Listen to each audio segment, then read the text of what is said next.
आवाज़ की दुनिया के दोस्तों, कल उन्होंने जब डॉक्टर को फ़ोन करके कहा कि हाथ तो मुड़े ही हैं, इसके अलावा उसका मुँह भी थोड़ा टेढ़ा हो गया है। डॉक्टर ने जब ये बातें सुनी, सुनने के बाद में उसने लड़के के बाप को कहा कि देखिए, अब मैं आपको जो बात बताने जा रहा हूँ, बड़े हिम्मत से आप सुनिएगा। क्यों? उसके लिए आपको हार्ट को स्ट्रॉन्ग बनाना पड़ेगा और अपनी धर्मपत्नी को भी बोल दीजिए कि अपने आप को वो हिम्मत देवे, क्योंकि मैं जानता हूँ कि ये आपका बच्चा है और जितना तकलीफ माँ बाप को होती है उतनी किसी को नहीं होती है। बोले डॉक्टर साहब बताइए क्या करना है? आप बोले तो मैं उसको एम्बुलेंस में ले करके आपके नर्सिंग होम ले आऊँ। बोले नहीं, ऐसी कोई बात नहीं है, लाने की ज़रूरत नहीं है। मैं उस समय आपको बताता, लेकिन फिर मैंने सोचा कि कुछ मेडिसिन दे करके शायद कुछ रिकवरी हो जाए। लेकिन अब मैं देख रहा हूँ कि ये रिकवरी नहीं हो रही है, ये डाउनफॉल हो रहा है। मैं डॉक्टर साहब बताइए क्या बात है? बोले देखिए, आपके लड़के की जो पोजीशन है वो मेरे हिसाब से अब ये डाउनफॉल की तरफ जाने चालू हो गई है। बोला मतलब? बोले अभी इसका मुंह थोड़ा टेढ़ा हुआ है, फिर बाद में इसके पैर भी मुड़ेंगे। हाथ तो मुड़े ही हैं, पैर भी मुड़ेंगे। बोले डॉक्टर साहब क्या बोल रहे हैं? इसका कोई तो इलाज होगा। अगर भगवान ने कोई बीमारी दी है तो उसका कोई इलाज भी हुआ होगा, तो उसका इलाज आप बताइए। बोले देखिए, मैं आपको अंधेरे में नहीं रखूंगा, हमारे डॉक्टरी में कोई इलाज नहीं है। बोले डॉक्टर साहब कोई इलाज नहीं है? बोला हाँ, इसका कोई इलाज नहीं है। अब ये जब डाउनफॉल जब जाना चालू हो गया तो अब ये सोएगा भी ठीक से, और खाने के लिए आपको सिर्फ लिक्विड देनी पड़ेगी इसको, क्योंकि अब इसके ब्रेन का जो फंक्शन है वो डिसऑर्डर हो चुका है। अब इसको लिक्विड दे करके आपको रखना पड़ेगा। रात को सोएगा, सुबह उठेगा और जो यूरिन और पोटी जो करेगा वो आपको इसको बिस्तर पे करानी पड़ेगी, क्योंकि इसके अंदर अब वो शक्ति नहीं है जो उठ के खड़ा हो जाए। बोले डॉक्टर साहब आप मुझे डरा रहे हैं। बोले मैं डरा नहीं रहा हूँ, मैं आपको आने वाले समय के लिए चेता रहा हूँ, आप उसके लिए तैयार हो जाइए। ये जो लड़का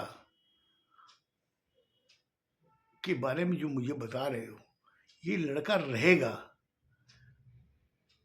जिंदा नहीं, एक जिंदा लाश की तरह रहेगा।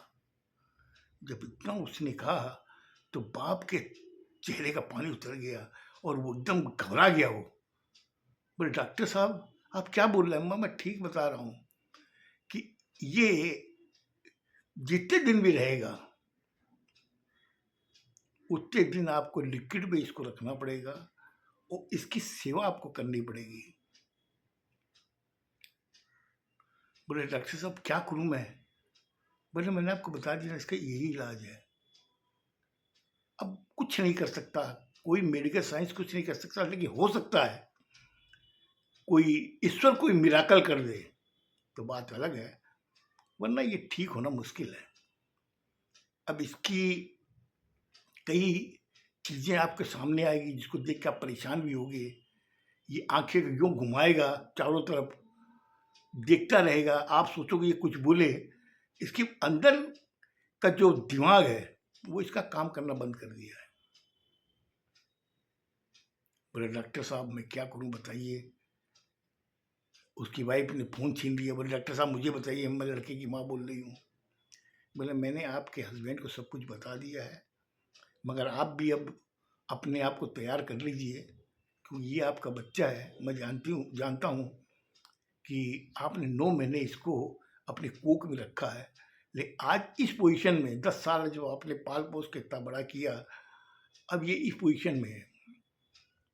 अब इसको आपको ही देखना है, क्योंकि आपके हस्बैंड काम पे जाएँगे, इधर में आपको इसको देखना पड़ेगा। उधर में उसका बड़ा भाई जो था 15 साल का, वो सुन रहा था। उससे सारी चीज़ें जो सुनने के बाद उसने कहा, पापा सही बताइए आखिर क्या पोजीशन है? डॉक्टर ने क्या कहा? बोले, बेटे डॉक्टर ने ये सब चीज़ें बताई है कि ये जिंदा तो रहेगा मगर एक लाश की तरह है। बोले, पापा इसका कोई इलाज नहीं है? बोले, बेटा कोई इलाज होता डॉक्टर जरूर बताता। बोले, रुकिए, मेरा एक दोस्त है पापा, उसका जो पापा हैं बहुत बड़े मेडिकल डॉक्टर हैं, मेडिसिन के, मैं उनसे सलाह मशवरा करता हूँ। बोला, बेटा जा पूछ ले। वो तुरंत उनको छोड़ करके चला गया अपने दोस्त के यहाँ पर।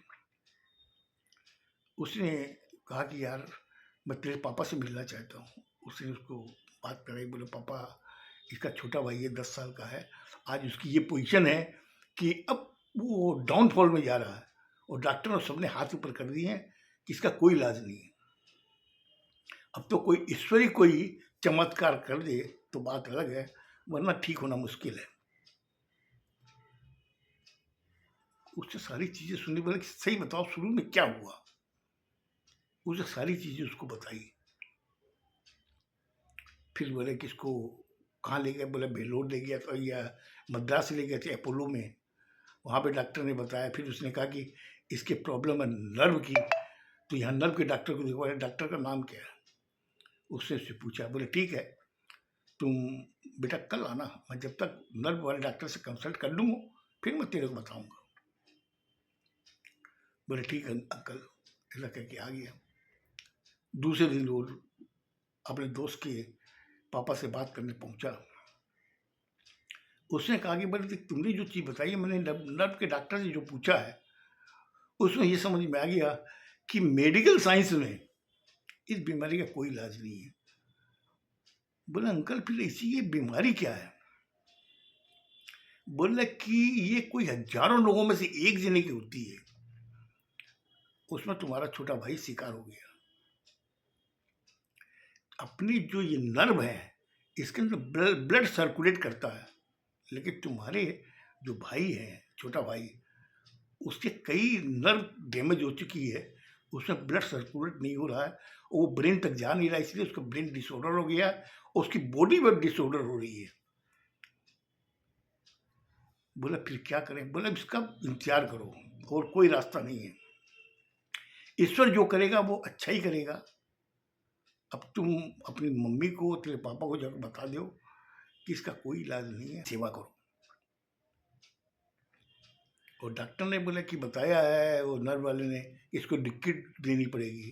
बोले, लिक्विड ही देना इसको, क्योंकि इसका दिमाग काम नहीं कर रहा है, ये चबा नहीं पाएगा जैसे हम लोग नॉर्मल आदमी चबाते हैं, उसे नहीं चबा पाएगा।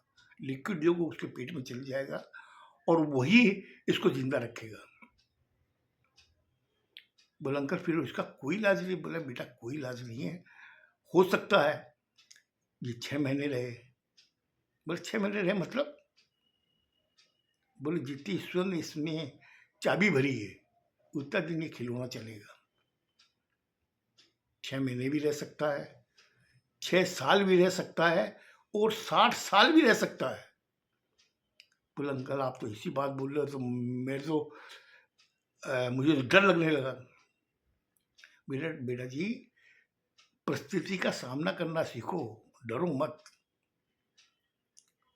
और बाद में क्या हुआ कि उस बच्चे को इन लोगों ने जो सेवा की, वो बच्चा बेड पे पड़ा पड़ा 15 साल उसने गुजारे वहां पर बेड पर। पड़े पड़े ही उसके दाढ़ी मूछें आ गई और 15 साल बाद में रात को जब लिक्विड खिला करके उसको सुलाया गया, दूसरा दिन जब सुबह आकर उसकी माँ देखी कि इसकी पोटी वगैरह कर रखी है या यूरिन कर रखा है, देखा कुछ नहीं था। वो न वो था। उसका छोटा भाई भी गुजर चुका था। इधर में बाप एकदम शांत हो गया, इधर माँ एकदम सुन्न हो गई। बड़े भाई ने कहा कि मम्मी ये तो नहीं रहा। मैं क्या बोल रहे हो, कल रात को मैंने इसको लिक्विड खिला के सुलाया है। बोले पापा रात मम्मी आपने रात को खिलाया, अभी ये नहीं है, ये चला गया ईश्वर के पास। हो सकता है कि ईश्वर अब इससे पूछ रहा होगा कि तुमने पृथ्वी में अपने माँ बाप को इतना कष्ट क्यों दिया। बोले बेटा अब ये सब बातें मुझे मत बताओ, मैं एकदम दुखी हो रखी हूँ, तुम अपने पापा को बोलो। वो पापा के पास में आकर के बोला पापा हिम्मत करिए, अब जो भी काम करना आप करिए। और उसके बाद में अंतिम संस्कार किया गया। तो ये जो चीज घटी थी घटना, वो आज तक मैं भूल नहीं पाया कि ऐसी क्या बीमारी थी। वो डॉक्टर भी नहीं बता पाए कि उस बच्चे की क्या बीमारी थी। आपको ये कैसी लगी घटना मुझे बताइएगा, क्योंकि मैं अभी तक शौक में हूँ कि आखिर वो बीमारी क्या थी जो बच्चे को 15 साल तक बेड में रखी, तो बाद में अचानक एक दिन सुबह जब देखते हैं कि वो नहीं है।